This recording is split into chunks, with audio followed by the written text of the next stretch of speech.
Russia's drone barrage forces NATO jets into action. Hurricane Erin brings evacuations and dangerous surf up the East Coast. And Americans reveal the magic number they think they need to retire. And in today's podcast extras, Democrats are losing millions of registered voters while Republicans gain ground. Harvard dropouts are rolling out AI glasses that record everything you say, and former sorority members swear icy cold rooms gave them the best sleep of their lives. And here's today's trivia question. Which 4 states have banned billboard advertising? It's Thursday, August 21st. This is the Flyover Podcast. Welcome to the Flyover Podcast, taking you above the noise for an unbiased, high-altitude view of today's headlines with daily coverage that's honest and refreshing. Let's cruise the news and land the facts. Good morning, everyone, and welcome back to the Flyover Podcast. I'm your weekday host, Ayla Brown, and it has been fun for me seeing this podcast grow. Thank you to those who have watched, shared, and rated us. It means a lot. Let's take off with the biggest stories of the day. Russia launched 93 drones and 2 ballistic missiles into Ukraine late Tuesday, one of the largest strikes of the month. The barrage hit near Danube River, damaging port facilities in Izmail and injuring at least 1 person. NATO scrambled 2 German fighter jets from a base in Romania in response, though Romania confirmed its airspace wasn't breached. The attack came just days after peace talks between President Trump, President Zelensky, and European leaders, with Zelensky now pushing for tougher sanctions and stronger security guarantees. Hurricane Erin is churning up the East Coast as a Category 2 storm with winds up to 105 miles per hour. The storm has triggered evacuations in North Carolina's Outer Banks, with beach closures stretching from the Carolinas up to New York as waves reach 15 feet and rip currents turn dangerous. States of emergency have been declared in North Carolina and Virginia, and forecasters warn Erin could grow into a Category 3 as it tracks between the East Coast and Bermuda. And a new survey shows Americans believe they'll need about $1.1 million to retire, but most expect to save only a quarter of that. The gap is steepest for Generation X, who project just $250,000 in savings against a $1.2 million goal. Expectations also vary by region, with the Midwest reporting the lowest target and the West, the highest. Nearly half of workers say they'd prefer automatic enrollment in retirement plans, and many admit they wouldn't have started saving at all without one. Here's your political rundown today. President Trump is calling for Federal Reserve Governor Lisa Cook to step down, accusing her of mortgage fraud. The White House hasn't released details beyond the allegation, but the move highlights ongoing tensions between the administration and the Fed. Meanwhile, Elon Musk is shelving plans to start a 3rd political party he had dubbed America's Party. Associates say he wants to avoid pulling votes from Republicans and instead keep his attention on running his businesses. At the border, Homeland Security Secretary Kristi Noem announced plans to paint the entire southern border wall solid black. The goal, she says, is to make the wall too hot to climb during daylight hours. And also on immigration, DHS revealed plans for a new detention center in southwest Nebraska. It's already been nicknamed the, quote, Cornhusker Clink, and is intended to house illegal immigrants held by federal authorities. We're brought to you today by David Protein. 28 grams of protein, 150 calories, and 0 grams of sugar. You know, most bars on the market are like dessert in disguise because they're loaded with sugar, packed with calories, and pretending to be healthy. But David keeps it simple. High protein, low calorie, and nothing unnecessary. One David bar gets the job done. Protein helps build muscle, preserve strength, and keep bones healthy, especially as we age. David bars come in multiple flavors, but your best bet, try them all with that variety pack because they're all worth trying. Buy 4 cartons, get the 5th free. Check it out at davidprotein.com or just click the link in the description below.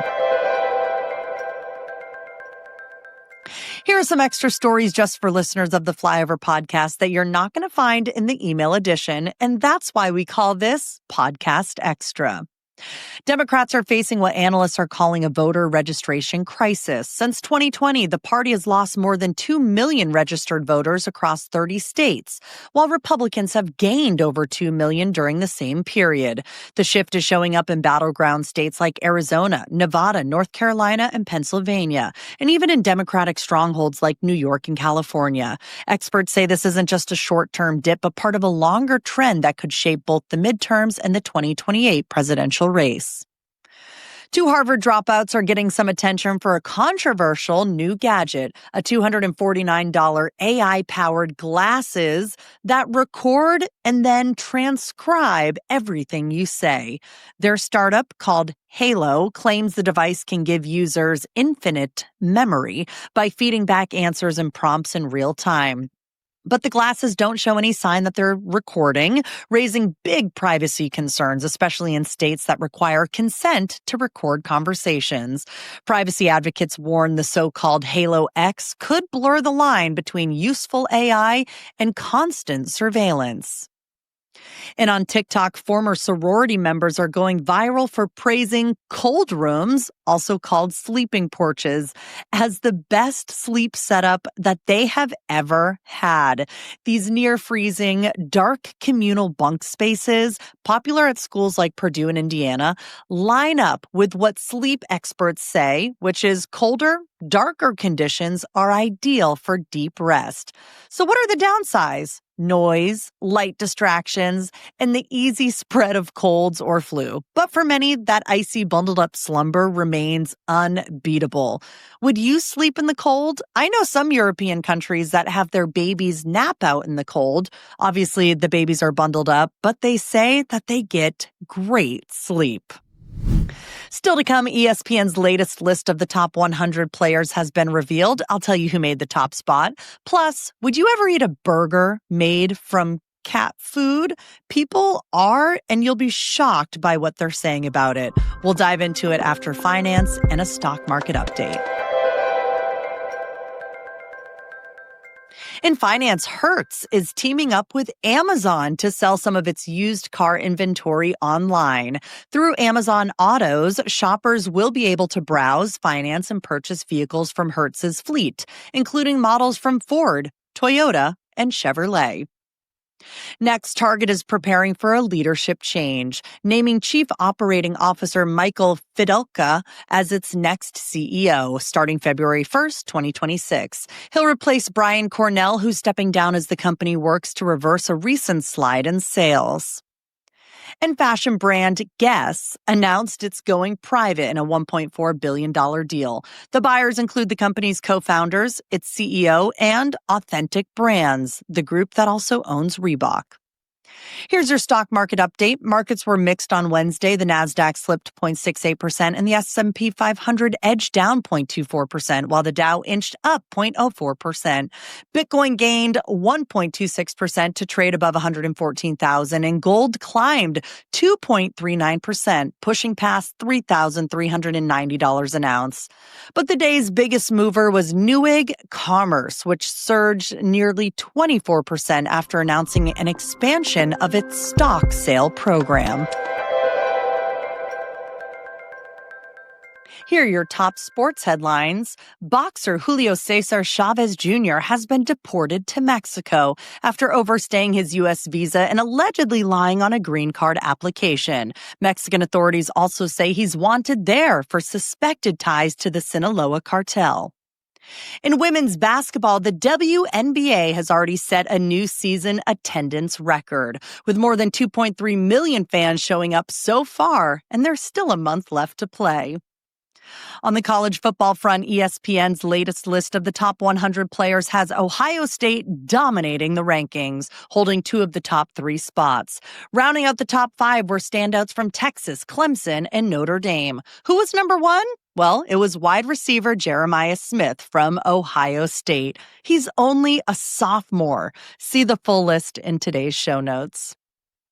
And in Major League Baseball, the New York Yankees tied a franchise record on Tuesday night, blasting 9 home runs in a single game against the Tampa Bay Rays.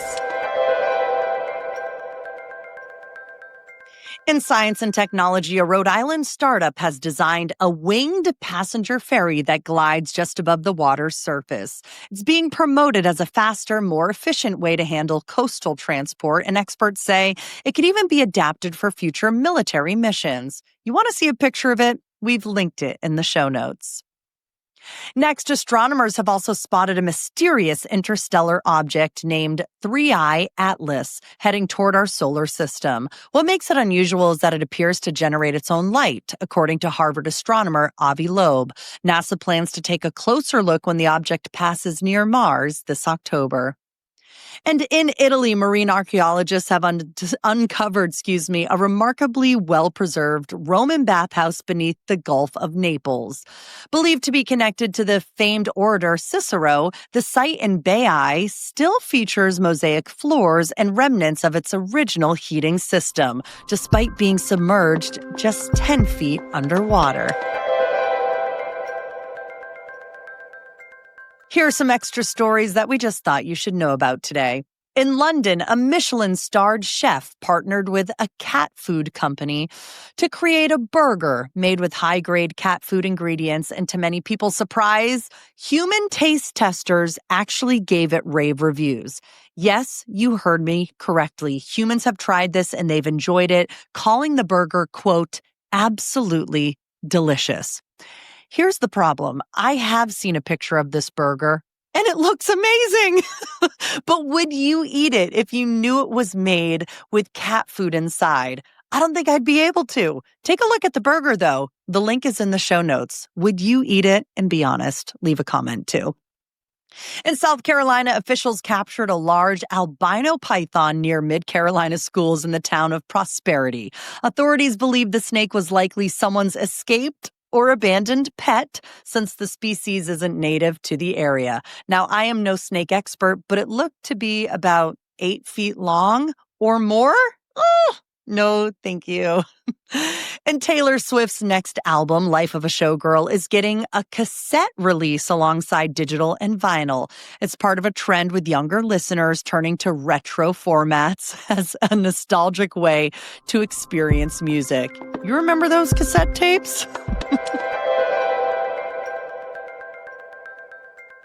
Here's yesterday's poll question and the results. Have you ever gone to a live comedy show? 68% said yes, 28% said no, and 4% said yes, but I didn't laugh. Ooh, I feel bad for the comedian. They probably were either really bad or maybe you were just having a bad day. I don't know, but thank you to everyone who voted in that poll. Here's the one for today.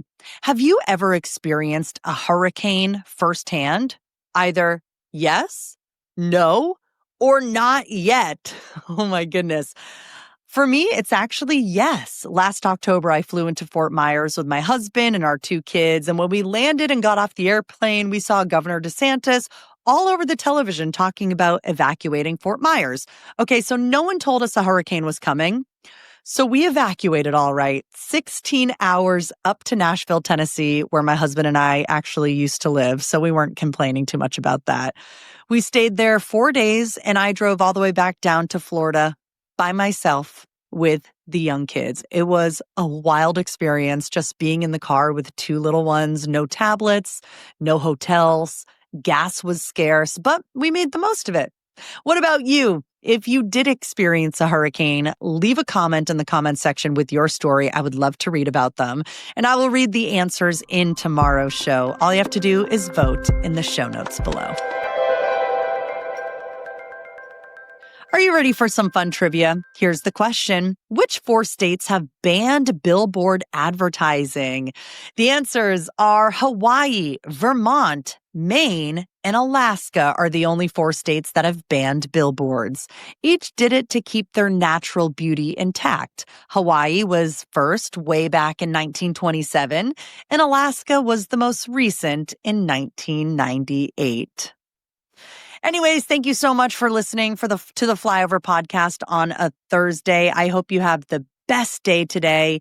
You go to work with a smile on your face. You give someone a compliment. You hug your kids and tell them how much you love them. I will be back tomorrow. It is Friday, so let's celebrate a little bit. Until then, thank you so much for flying with us.